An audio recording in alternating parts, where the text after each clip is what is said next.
கவிக்கோ அப்துல் ரஹ்மான் அவர்கள் ரொம்பவே அற்புதமாக தன்னுடைய கட்டுரையில் ஒரு கருத்தை பதிவு செஞ்சுருப்பார்.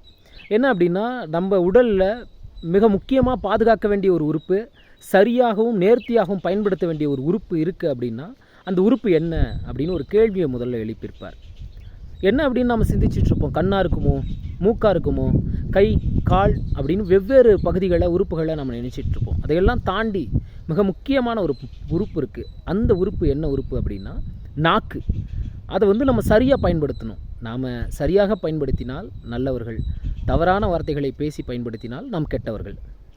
ஏன் இதை நான் சொல்கிறேன் அப்படின்னா, மனிதர்கள் மட்டும்தான் எப்பொழுதும் பேசிக்கிட்டு இருக்கோம். உறங்கும் போது கூட புலம்பிக் கொண்டிருப்போம். ஆனால் விலங்குகள் இரை தேடுகிற பொழுதும் இணை சேருகிற பொழுதும் தான் பேசுமா.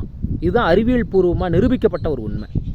இரை தேடுகிற பொழுதும் இணை சேருகிற பொழுதும், தன்னுடைய இணையை தேடி சேருகிற பொழுதும் தான் பேசுமா. மீது எந்த முறையும் பேசாத இந்த விலங்குகளுக்கு மத்தியில் மனிதர்களாகிய நாம் தொடர்ச்சியாக பேசிகிட்டு இருக்கோம். அப்போ பேசுகிற பொழுது நல்ல வார்த்தையை பேசுகிறோமா, நயம்பட பேசுகிறோமா, சிந்தித்து பேசுகிறோமா என்பதை யோசித்து நாம் பேசணும். நல்ல வார்த்தைகளை பேசினால் நாம் நல்லவர்கள், தீய வார்த்தைகளை பேசினால் நாம் தீயவர்கள்.